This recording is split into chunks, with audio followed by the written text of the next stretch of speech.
blown in. They're not shattered, but they're all blown in. But it blew the top lock and everything. It just blew this wide open. As I was cutting the grass, I see like 5 or 6 clusters of insulation. Any debris that you have is potentially contaminated debris. 5 days since the explosions at the TPC plant in Port Neches. Tonight, we have a look at damage and debris along with updated air quality testing information from an evening news conference. Fox 4 News starts right now.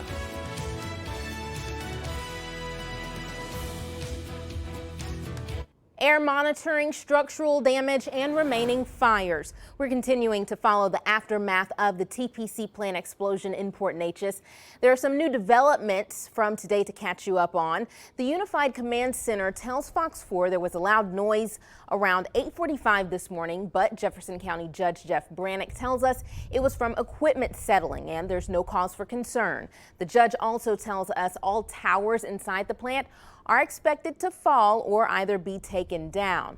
Also today, cleanup crews have been making their way across neighborhoods and nearby school campuses searching for and clearing out debris that may have fallen from the blasts. Wednesday's explosions rocked neighborhoods, broke windows, and raised major concerns about the chemicals being released. TPC Director of Health, Safety and Security Troy Monk addressed the ongoing fire and smoke that remains from the explosions. We still have active fires. We are confident that the fires are contained. Otherwise, we would have not have taken the change in position that we currently have. So there's still going to be smoke in the air. There's still going to be flames visible at night.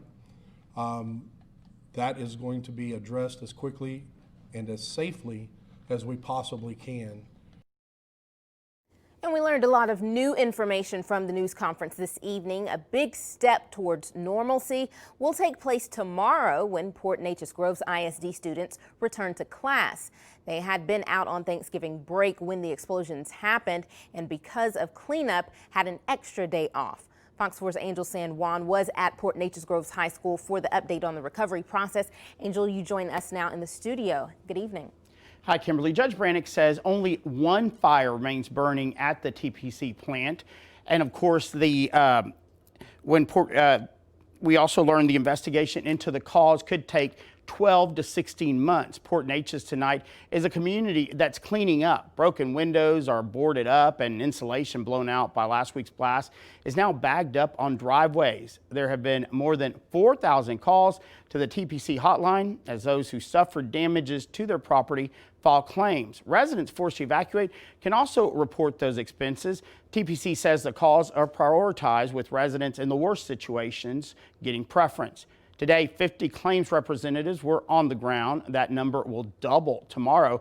This afternoon, contractors finished the major cleanup effort at the 5 schools that the explosion affected, but the superintendent says air quality tests were conducted at all campuses. The Environmental Protection Agency and other regulatory groups continue to make sure there's no health threat to the public, with numerous teams conducting testing. As the wind shifts, our roving teams are in the community moving in that direction. So in the last 4 days, the wind has gone 360 degrees, and our teams have done that as well. We are performing community assessments for asbestos. And what this means is that we are conducting both air monitoring at numerous locations in the community, and we are also visiting homes, being responsive to the community members' requests to visit homes to evaluate the event of any settled dust on their property outside of their home. There are more than 170 employees at the TPC Port Neches plant and about 40 contractors. TPC says those workers are involved in the emergency response that's currently taking place. TPC says it plans to eventually reopen the facility. Kimberly? All right, Angel, thank you. And to piggyback off of what Angel was saying, we have a breakdown of the number of tests being done in and around the TPC plant for air and water quality. Almost 2,100 continuous air monitoring measurements have been done since the incident began. 16 different teams between the EPA, TCEQ, and TPC are doing roving monitoring in the community. The group CTEH, a toxicology and environmental help group out of Little Rock, has done over 23,000 real-time readings for butadiene, VOCs, as well as combustion byproducts. There are also 24 stationary locations where they conducted air monitoring for VOCs, asbestos, and other compounds for combustion. They will continue to monitor 24/7 until there are no further issues inside the facility or in surrounding areas. And today, the EPA and the Texas Commission on Environmental Quality debuted an interactive story map. It's one that helps keep the community updated about the response activities of the TPC plant explosion. That map is on our website, fox4beaumont.com. Some residents of Port Neches are beginning to notice cracks in their bricks and the ground near their homes. Many believe, of course, it could be a result of the explosions at TPC. Fox 4's Jessica Crawford spoke with a homeowner who is asking tonight whether living near a refinery is worth it. All these walls are cracked, the slab's cracked. James DeMass is trying to hold it all together, his home and his emotions. Now I'm angry. Okay, I'm angry because it's happened. DeMass lives close enough to the refinery that he can see it just behind his backyard. He says after decades of hard work, he bought this new home for his family. He had made only 2 payments on it when this happened. I think that we've become passive in realizing how dangerous these refineries are, and I don't know what the solution is. He's worked in refineries in the past, but living near one at this point, he says, feels like a big risk. Is it worth it? When you're talking about your kids and your grandkids, and it's not. He's noticed more damage as the days have gone by, and now he's worried about structural damage. And he's not the only one. We got busted bricks all along the front of this, cracked. Concerns that linger as equipment falls or settles at TPC. People in that area with more questions about the safety of refineries every day. I don't think not doing anything isn't the solution, especially after this we're blessed that nobody's dead, really. Now, the coming days of his life will be centered on fixing this. You know what? This isn't the end of this. This is just the beginning. In Port Neches, Jessica Crawford, Fox 4, working for you. And many of these homeowners are not only contacting claims representatives with TPC, they're contacting attorneys too. And debris from that blast at the TPC plant is being found throughout neighborhoods in the Port Neches area, and authorities still warn against touching it.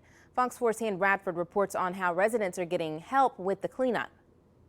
It was just something that you really don't want to relive. The debris in the yards of Port Neches residents, a reminder of the back-to-back explosions at the TPC plant on Wednesday. Mind-blowing.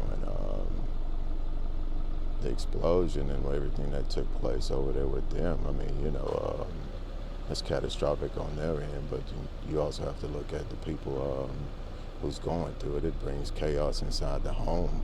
Metal pieces and insulation found on rooftops, outside, and inside of homes, in some cases causing damage. It rained asbestos from the refinery. I mean, you could actually stand outside and feel it hitting you in the top of the head. I came home and tried to get my yard situated so when the adjusters and everybody comes, it looks pretty decent. Lonnie Jackson is one of many contacting the TPC Community Assistance Helpline to remove the debris. Authorities warn against touching the debris, saying it could possibly contain asbestos. As long as you don't mess with it and do what they say do, you should be okay. But I guess everybody's biggest concern is the living quarters, their houses. Where do we go from here? In Port Neches, Tan Radford, Fox 4, working for you. And just a reminder, if you find any debris near or around your home, you're asked to call that Community Assistance Helpline. The number's there on your screen, 866-601-5880. That's the same number to use for structural damage claims as well. And for the latest updates and a look at our past stories on TPC, you can find them on our website, fox4beaumont.com. Well, now we want to get a check of our weather forecast for this evening. Chief Meteorologist Greg Bostwick joins us now with a first look at our forecast. So, Greg, overnight, how are we looking here? Pretty chilly. We'll be in the 30s in many areas by morning. There will be likelihood of some scattered frost, particularly north of Interstate 10. I think most of the lakes area will see some frost. Already in the 40s outside. We should be in the upper 30s by daybreak. Already in the lakes now 39 degrees in some spots, so dipping into the 30s. Looks like we're going to see a little bit of a warm up though after we get rid of the cold weather tonight. And we'll talk about a front coming in on Friday, what impact that will have on our weekend forecast. We'll have that for you in just a few minutes. All right, thank you, Greg. Well, another Texas city experiencing an environmental issue this week. A water main break sent more than 100,000 gallons of sewage into a creek in Austin. Crews in the city have been on site since Sunday morning. Wastewater has been overflowing into a tributary of Bull Creek. A state environment commission says Austin's drinking water will not be affected. Residents in the area who use water wells are being advised to use distilled or boiled water. A 17-year-old is in custody tonight after a shooting at a high school in Wisconsin. Waukesha South High School was placed on lockdown this morning, with the lockdown being eventually lifted. Officers confronted the suspect, who removed a gun from his waistband and pointed it at officers. One officer fired at the suspect and hit him. He was taken to a hospital and was in stable condition. Police are now investigating the incident.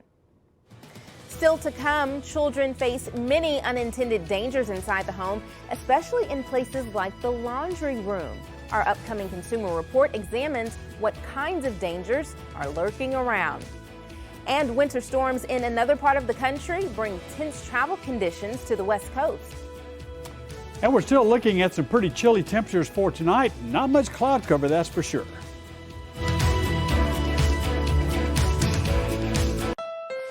Your Weather Authority. Well, temperatures still falling at a pretty good rate. We'll be in the 30s in most areas by morning. In fact, some areas in the lakes will get very, very close to freezing. Certainly some scattered frost up there. Already temperatures in the upper 30s. We have 38 in Spurger, 39 Comonale, also down toward Woodville. So dropping pretty rapidly because of the clear skies we have going on right now. Just a few clouds rolling in across northeast Texas and the northern parts of Louisiana into Mississippi, but generally clear skies, and with those light winds tonight, that will allow that temperature to fall at a pretty good pace. In fact, the winds right now are very little, if any. We're seeing some slight breezes out of the northeast, and by daybreak, winds become just kind of light and variable. Then we'll have mainly south to southwesterly winds tomorrow afternoon, which will warm us up just a little bit. Notice already, though, another wind shift coming in from the northwest. That'll work in by Wednesday morning, and we'll have northerly winds. So we're not going to see a tremendous warm up because a little secondary push of cooler air arrives. Then as we work into Wednesday evening, clouds begin to thicken pretty rapidly from the west and northwest. So we'll see increasing clouds by then. And it looks like quite a few clouds to forecast by Thursday before we have another chance of rain in the forecast on Friday, although it looks to be pretty restricted right now. Upper 30s for the low temperature on I-10. We'll see some mid to upper 30s in the lakes. Notice that is far colder than other areas of the state. And as we look at the rain chance coming up, it again looks skimpy because we just don't have enough moisture available. It does come up a little bit into Tuesday evening, into Wednesday and Thursday, and our best chance of any rain would be early Friday, and then into Friday evening. That is all pushed out to the Gulf of Mexico, that moisture out to the Gulf. So north and northwest winds will take over at that point. Temperature pattern is going to be fairly cool, and the rain chances are small, zeros for the next few days, 40%. That should be our max out point on Friday, with no rain expected at all this weekend. And the afternoon highs will reach the lower to middle 70s by Thursday. Then we'll cool down slightly. Again, this is a weak front coming through on Friday.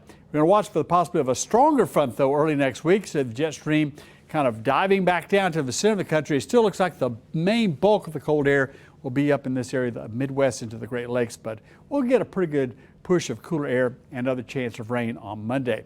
Overnight, pretty close to freezing, right around 35. Could see a few points actually reach the freezing point. A lot of frost in the lakes, upper 30s in the Triangle, low 40s near the coast, and tomorrow lots of sun, mid 60s And for the Triangle, we're also looking for mid to upper 60s tomorrow afternoon. Your extended forecast, sponsored by Philpott Ford, calls for that chance of rain to peak out around 40% early on Friday. Front moving through. Good weekend forecast, and then we'll look for another chance of rain around Monday with that next front next week looks to be a little bit stronger. All right, thank you, Greg. Well, Sunday marked one of the busiest travel days of the year, but storms from the Midwest to East Coast delayed many travel plans.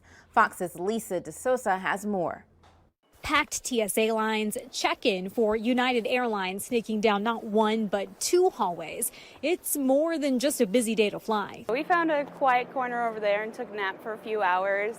It could be the busiest day to fly ever in the U.S., at least according to projections by Airline for America. An estimated 3.1 million passengers flying today.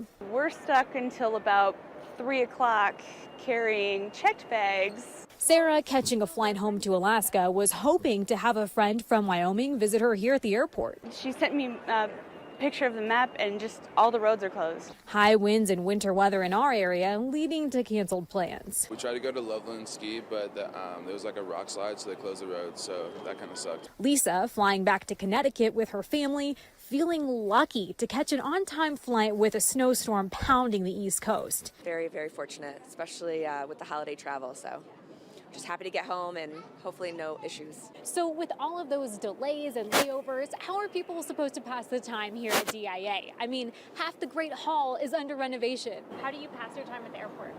I normally just listen to music. A lot of Pokemon Go too, which is a lot of fun. The airports have a lot of stops, so it kind of keeps us moving, which is nice. Those bars and restaurants near gates and TSA, no doubt will be tough to find a seat at. Our upcoming Consumer Report looks at the dangers inside your laundry room. You're watching Fox 4 News. Dangers that children can face. You might not think the laundry room is one of them, but earlier this year, a 3-year-old died after getting trapped inside a front-loading washer. As Consumer Reports reveals, that's not the only hazard lurking near the laundry. Since 2014, the Consumer Product Safety Commission says they are aware of 3 deaths among children 5 and younger linked to washing machines. And the number of emergency room visits for washing machine-associated injuries, about 3,000. However, most of those were related to falls. Consumer Reports says young children are curious, so parents need to be aware of the potential dangers. If you have a separate laundry room, lock it. And whether you have a separate laundry room or not, always keep the doors to the washer and dryer shut. Many newer washing machines will have a lockout feature on the appliance. It's often activated by holding a combination of buttons or holding down a button for several seconds. Each machine is different, so you'll want to check the manual to see if it has a lockout feature and how you might go about setting that up. Another danger in your laundry room? Laundry pods. In the first 9 months of 2019, Poison Control Centers have reported 7,685 calls in children 5 and under related to laundry packets. The issue? The detergent packets can look like candy to young children or people who are cognitively impaired. The detergent in laundry packets is more highly concentrated than other forms, and when you ingest it or when it comes in contact with the skin or eyes, it can cause serious effects. Major manufacturers have taken steps to make their packaging more child resistant, but people are still getting injured when coming into contact with these laundry packets. CR's advice? Liquid laundry packets should be avoided in homes with children under 6 years old or adults who are cognitively impaired. This is Teresa Panetta. Still to come, with the 2020 presidential election a little less than a year away, which Democratic contender called it quits today?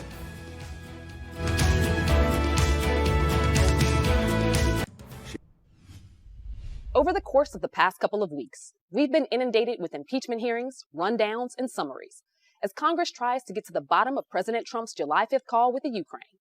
The question remains for many, is impeachment good for America? Shouldn't we be more concerned with the everyday issues affecting people at home? The job of Congress is multifold. We elect these representatives to service who pledge to fight for us in Washington.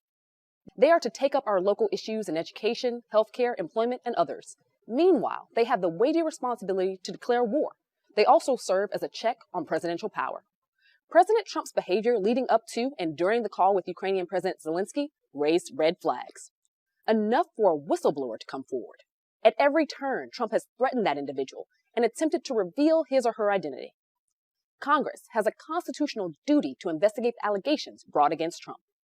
This is how the system should work. America got to hear from key witnesses. All of these testimonies revealed a bit more than what we previously knew and shed light on the president's wrongdoing. Congress is able to walk and chew gum at the same time.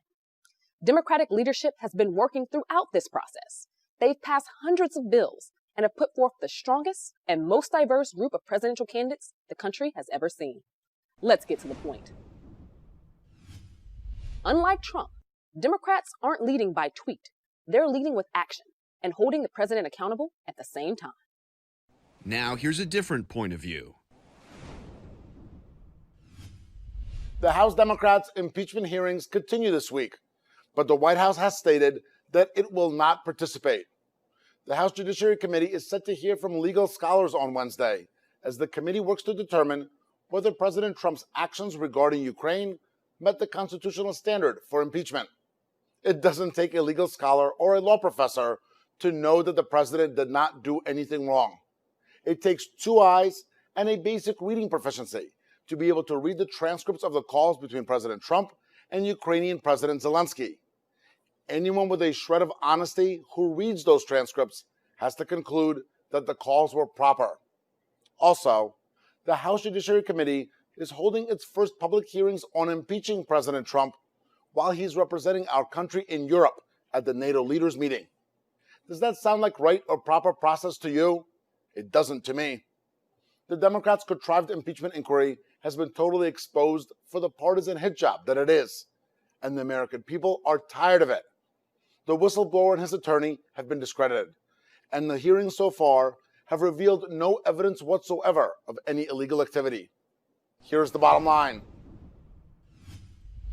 The White House is doing the right thing by not participating in the hearings and therefore not giving the Democrats' impeachment stunt any credibility. The views expressed by commentators do not necessarily reflect the views of this station. Invitation declined. I'm Christine Frizzell in Washington, where the White House has turned down an offer by Democrats to participate in this week's impeachment hearing. Fox 4 News.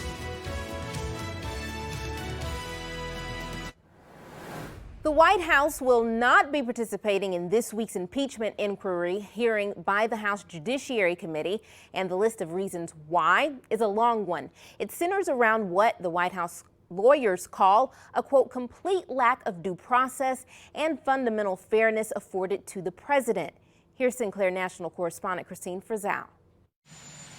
President Trump headed overseas to the NATO summit for a meeting with world leaders, as congressional leaders on the House Judiciary Committee prepare to launch their first official hearing in the impeachment inquiry. The president's absence, just one of many reasons the White House has given for declining to participate, noting despite the hearing scheduled for this Wednesday, no witnesses have been named. If what Mr. Cipollone is saying is that they would be expected to show up on Wednesday not knowing who the witnesses are or what the topics are, that's legitimate. In a letter to the committee chairman, Jerry Nadler, White House counsel Pat Cipollone laid out additional concerns, writing the president was not allowed to present evidence, call or cross-examine witnesses, or see transcripts until weeks after the testimony, and that witness requests made by Republicans were denied. Republicans now say they'd like to question Intelligence Committee Chairman Adam Schiff, who they say is acting like a special counsel and should therefore be treated like one. If we go back to Clinton and even back to Nixon, but in Clinton, Ken Starr was the special counsel. He presented a report that we're going to get as judiciary. He actually came and sat and testified under oath and took questions from all sides, including the White House. Democrats argue the basis of the Clinton impeachment was far different. With the Clinton impeachment was that there was no high crime or misdemeanor. Lying about sex does not disrupt the constitutional order. It doesn't threaten the national security. As of now, the last day on the calendar for the House of Representatives is December 12th, despite hoping to hold a vote on impeachment before Christmas. Many Democrats concerned the American public will get impeachment fatigue, while still many others have complained this process has been rushed through. On Capitol Hill, I'm Christine Frizzau. Longtime Rudy Giuliani associate Lev Parnas appeared in federal court in Manhattan today for a pretrial hearing. Parnas and business partner Igor Fruman were arrested in October on a 4-count indictment that includes charges of conspiracy, making false statements to the Federal Election Commission, and falsification of records. The men are believed to have played key roles in efforts of President Donald Trump's lawyer Rudy Giuliani to get Ukraine to investigate Democratic presidential contender Joe Biden and his son Hunter. Montana Governor Steve Bullock is ending his bid for the White House.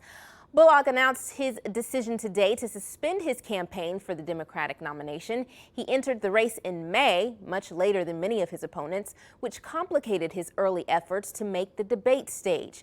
In his statement, Bullock said he would be unable to, quote, break through the top tier of this still crowded field of candidates. And take a look at this scene in North Dallas today. It was a wild end to what was at times a wild chase. The person fleeing in Dallas County at times drove the wrong way and at high speeds. Sheriff's deputies eventually cornered the suspect, who at first exited the vehicle with his hands up, but then tried to run. Deputies were able to get the suspect, still struggled, including trying to go the old going limp trick. That's one that's popular with uncooperative children. Deputies had to carry the man to one of their vehicles. Well, up next, we'll tell you why police are on the hunt for this group of teens out of Tennessee.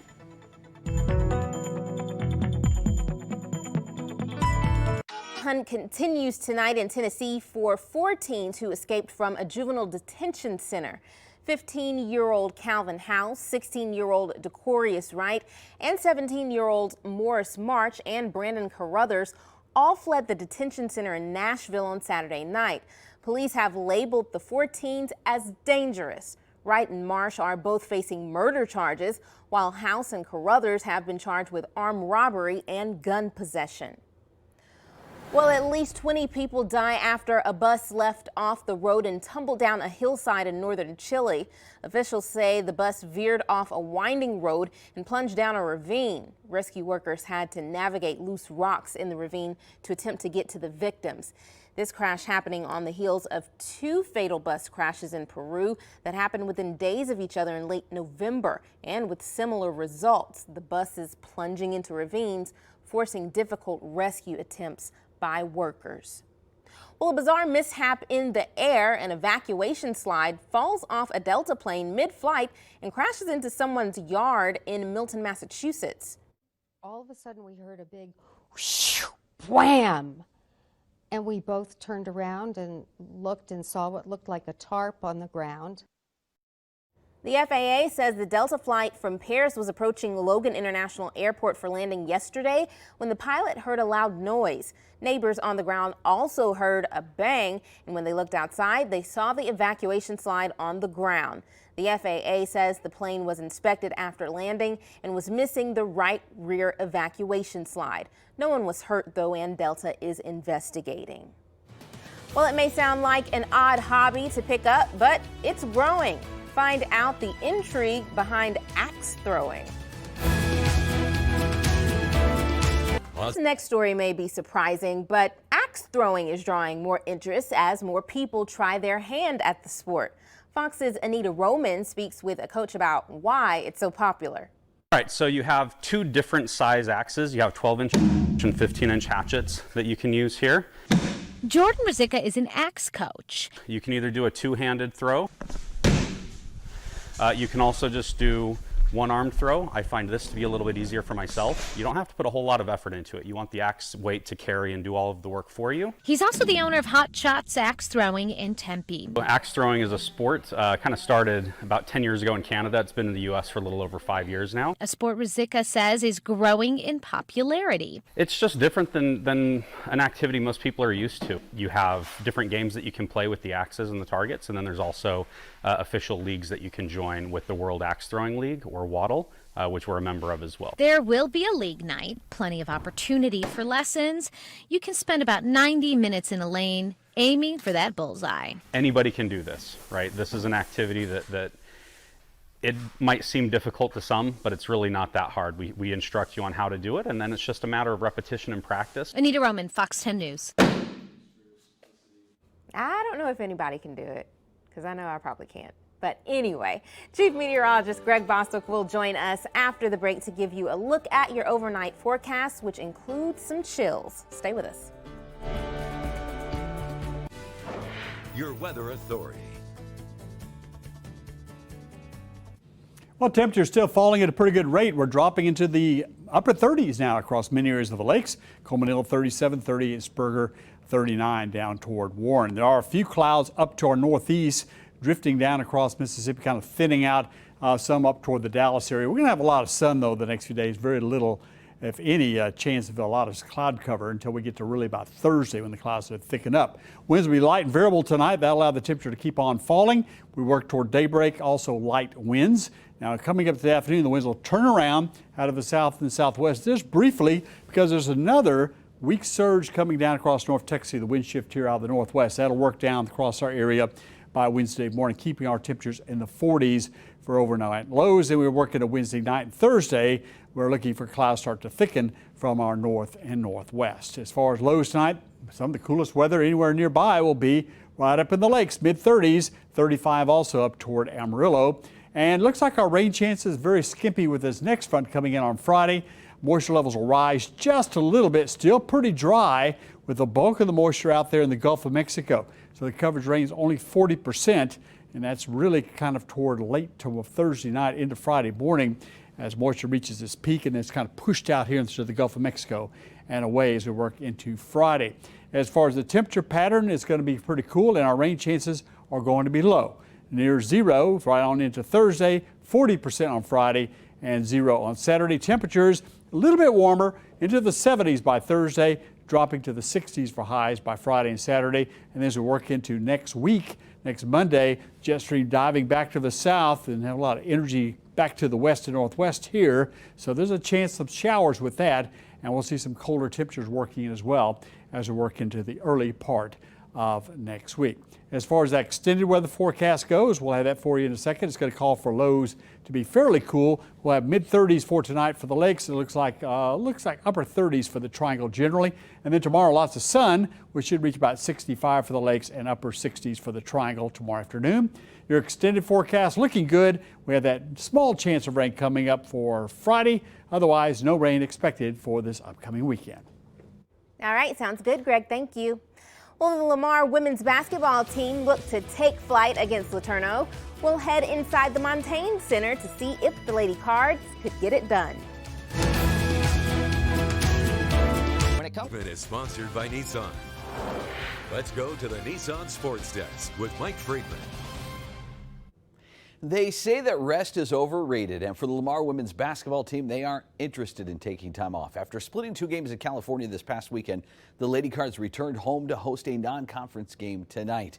As the Redbirds were looking to take off against the Yellow Jackets from LeTourneau, Lamar would be off to the races early in this one. It's Michaela McQueen leading the fast break. She dishes to Shedrika Pearson at the last second. She lays in 2 of her 13 on the night. Lamar had a few fast break points as Jaden Pimentel splits the defenders here. Goes up and in. Pimentel led the Lady Cards with 22 points this evening. Lamar got others involved on the scoring front as Umasha Collins has inside position. Ashlyn Miles recognizes that. Miles gets the assist. Collins gets the easy bucket. Lamar led 44-27 at the half, and they never took their foot off the pedal. Cards running away with this one as we check out the final tonight from the Montaigne. Lamar wins it 90-38 the final. LU shot 42% from the floor, won the rebounding battle 46-36, and had 24 steals to the Yellow Jackets 7. It's Lamar's 3rd win of the year. They're now 3-5 overall, and they'll host Denver at 2 p.m. coming up this Sunday. Well, the regular season is officially over for the Texas Longhorn football team. Some sort of bowl game, of course, will be next. But until then, the Horns ended their regular year with a bang, a 49-24 victory last Friday over Texas Tech. The regular season finale win puts UT at 7-5 overall this season. One bright spot that stood out from last week's win was UT freshman and former P&G Indian Rashawn Johnson. He rushed for 3 scores against those Red Raiders. And for his efforts, Rashawn was named the Big 12 Newcomer of the Week by the conference today. It's the second such honor for the converted quarterback turned running back. Johnson rushed for 105 yards on 23 carries, and Rashawn became just the 9th Texas Longhorn true freshman to have more than 600 yards rushing in a season. Congratulations to Rashawn, one of many honors, I'm sure, for the Southeast Texan during his college football career. And the Houston Texans shined in prime time last night against the 6-time Super Bowl champion New England Patriots. It was the first time in the Deshaun Watson, Bill O'Brien era in Houston for the Texans to beat the Pats. Watson was MVP worthy, completing 18 of 25 for 234 yards and 3 scores. He also had that first receiving touchdown on fourth quarter trick play from DeAndre Hopkins. Now, after the game, the Texans shared on social media the game ball being awarded. Deshaun Watson gave it to his head coach, Bill O'Brien. The former Belichick assistant had a great plan to slay those Goliaths. Now, Houston's 28-22 win last night pushed their record to 8-4 for a one-game lead in their division, and it boosts their confidence, of course, moving forward.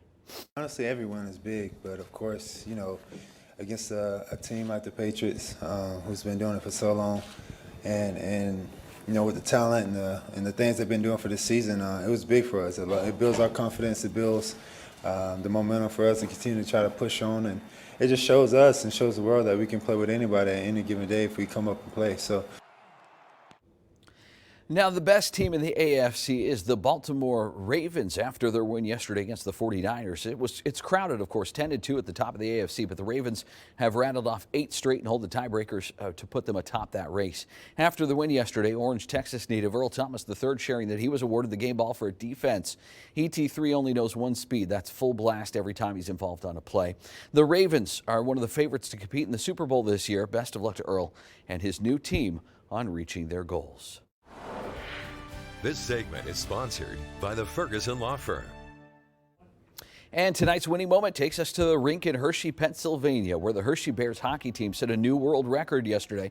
The Bears held their annual community teddy bear toss. The world-famous event sees fans throw stuffed animals onto the ice following the team's first goal of the game. Now, the Bears collected over 45,000 teddy bears and other stuffed animals during yesterday's event, which surpasses the club's previous world record of 34,000 plus collected in 2018.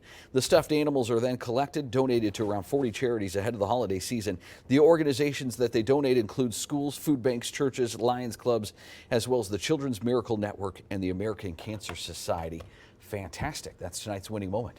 Brought to you by the Ferguson Law Firm. That is awesome. Look at the monsoon look at all of those just stuffed animals.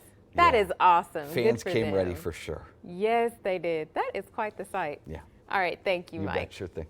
Well, still to come on Senior Night in Sports. Typically, an athlete's loved ones show support, but you'll get a kick out of who showed up for this Michigan State football player. Tonight, a Michigan State University football player had his 2 best friends at his side as he hit a milestone in his collegiate career. Josh Butler ran onto the field with his 2 dogs, Remy and Roxy, for Senior Day on Saturday. The crowd was chanting as the cornerback entered Spartan Stadium for one last ovation, and this moment was a highlight for the 23-year-old after a couple of heartbreaking losses. Butler's mother died in April of this year from breast cancer. Her death came 2 years after his father's death. And so Butler said his dogs and his teammates help him work through his grief and focus on the good in life. Yeah, well, Very good for him. cute. Yes. Well, we have some fairly mild weather coming, although tonight's cold. It'll be back to the 70s by Wednesday, and a weak front comes through Friday. Looks like a pretty good weekend at this point. All right, 70s in December. I Not like bad. it. We like it. All right, thank you, Greg. And thank you for watching us here on Fox 4 News at 9 o'clock. We'll see you back here again tomorrow. Have a good night.